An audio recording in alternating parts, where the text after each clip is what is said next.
سورہ علق میں اللہ تبارک و تعالیٰ نے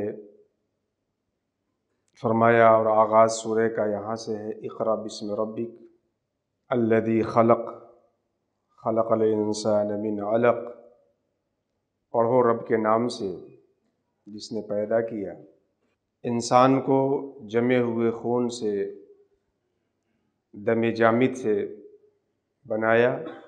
اقرأ وربک الاکرم، پڑھو اور تمہارا رب بہت ہی کرم فرمانے والا ہے۔ علم الانسان بالقلم، قلم کے ذریعے اس نے انسان کو علم دیا۔ علم الانسان ما لم یعلم، انسان جو کچھ نہیں جانتا تھا اللہ پاک نے انسان کو وہ سکھایا۔ اس کے بعد گفتگو کا جو اسلوب ہے، کلام کا جو تیور ہے، وہ لائق التفات اور قابل توجہ ہے۔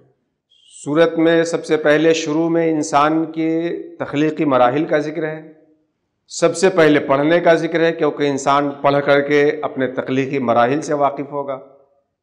اس کے بعد انسان کے تخلیقی مراحل کا ذکر ہے، تخلیقی مراحل کے بعد تعلیمی ادوار کا ذکر ہے، اور تعلیمی ادوار کے بعد پھر انسان کی فطری کمزوری کی طرف اشارہ ہے، ان الانسان لیطغی اور رآہ استغنی ان الی ربک الرجعی۔ تو سب سے پہلے تو ہمیں پڑھنے کا حکم ہے کہ ہم پڑھ کر کے جان سکیں ہم ہیں کیا، کہاں سے آ رہے ہیں، کہاں رکے ہوئے ہیں، اگلی منزل کیا ہے۔ علم سب سے پہلے، اور اس کے بعد ہمیں اپنے تخلیقی مراحل کو یاد دلایا گیا، تعلیمی ادوار کو ہمارے سامنے پیش کیا گیا۔ علم سیکھنے کے بعد خواہ انسان جس طرح کا بھی علم سیکھا ہو، براہ راست دین سے جڑا ہوا علم، یا وہ علم جسے سیکھ کر ہم اللہ کی مخلوق کو فائدہ پہنچانے کا کام کر سکیں۔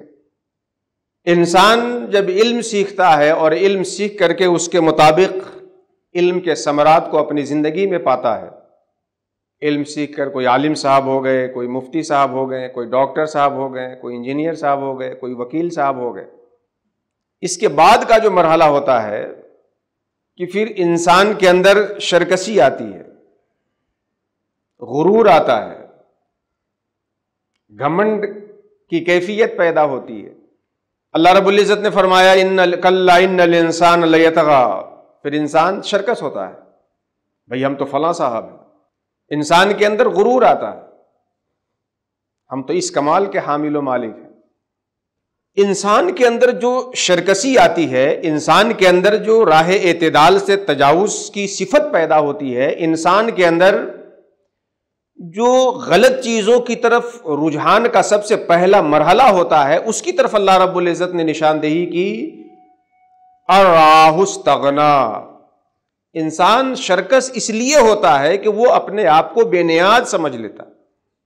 انسان کے اندر طغیان اور سرکشی اس لیے آتی ہے کہ وہ اپنے آپ کو بے نیاز سمجھ لیتا۔ بھئی اب ہم کو کس کی حاجت، ہم جیسا کون ہے۔ اور اسی چیز کو سب سے پہلے بزرگوں کے ہاں خانقاہوں میں ختم کیا جاتا ہے کہ یہاں آنے کے بعد انسان کو اپنا عیب دکھایا جاتا ہے اور لوگوں کی خوبی دکھانے کی کوشش کی جاتی ہے۔ اللہ رب العزت نے ہمیں بھی کچھ کمال کی صفتیں عطا کی ہے اپنے فضل و کرم سے، اس میں کوئی شک نہیں ہے، لیکن اس نے اپنے ہر مخلوق کے اندر کوئی نہ کوئی کمال ضرور رکھا ہے۔ ارآہ استغنی، انسان بے نیاز سمجھتا ہے اپنے آپ کو، اسی لیے انسان کو یہ حق ہرگز نہیں پہنچتا کہ کسی اعتبار سے بھی وہ اپنے آپ کو بے نیاز مستغنی نہ سمجھے۔ پیدا کرنے میں ہم اپنے خالق کے محتاج، اس کے بعد پرورش میں بھی محتاج، علم کے مختلف مراحل میں مختلف اسباب کے اور پھر حقیقی علم دینے والے کے محتاج۔ تو جو نعمت آپ کے پاس ہے، ہمارے پاس ہے، اس نعمت کو ہم اللہ تبارک و تعالیٰ کی جانب سے جانیں۔ اسی لیے کہا گیا ہے کہ آپ کسی بھی چیز کو کرنے کا ارادہ کریں تو اس کو اللہ کی مشیت پہ معلق کریں۔ انشاءاللہ میں ایسا کروں گا، انشاءاللہ ایسا ہوگا۔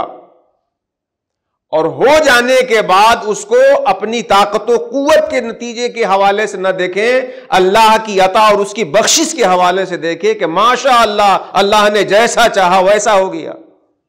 ان الانسان لیطغی ان رآہ استغنی، انسان شرکس ہوتا ہے کیونکہ وہ اپنے آپ کو بے نیاز سمجھتا ہے۔ وَإِنَّ إِلَىٰ رَبِّكَ الرُّجْعَىٰ، اور بلا شبہ سب کو اپنے رب کے پاس ہی لوٹ کر جانا ہے۔ ہم سب کو اپنے رب کے پاس لوٹنا ہے۔ لوٹنے کی دو کیفیت ہے، یا تو آپ مسروراً رب کی طرف لوٹ جائیے، یا پھر مجبوراً آپ کو لوٹنا پڑے۔ ابھی آپ کے ہاتھ میں پکڑنے کی قوت ہے، پاؤں میں چلنے کی طاقت ہے، آنکھ میں دیکھنے کی صلاحیت ہے، ان صلاحیتوں سے بخوشی برضا و رغبت اپنے رب کی طرف رجوع ہو جائیں، رب کی طرف لو لگا لیں، رب کی طرف لوٹ جائیں، یا پھر ایک دن آئے گا لوگ آپ کو زبردستی نہلائیں گے، غسل دیں گے، وضو کرائیں گے، سفید کپڑا پہنائیں گے، ایسے پاؤں سے نہیں آ رہے ہیں تو تابوت میں لٹا کے کاندھے پہ چڑھا کر زبردستی آپ کو آپ کے مقام تک پہنچا دیں گے۔ ان الی ربک الرجعیٰ، رب کی طرف تو لوٹنا ہے۔ اب آپ اپنی خوشی سے رب کی طرف لوٹ جائیں، رب کی طرف رجوع ہو جائیں، رب کے احکام کی طرف آ جائیں، یا مجبوراً آپ کو رب کی بارگاہ میں حاضر کر دیا جائے۔ جو رضا اور رغبت اور خوشی سے لوٹتا ہے وہ عزت و تکریم پاتا ہے، اور جس کو مجبوراً لوٹایا جائے اس کا الگ انجام ہوتا ہے۔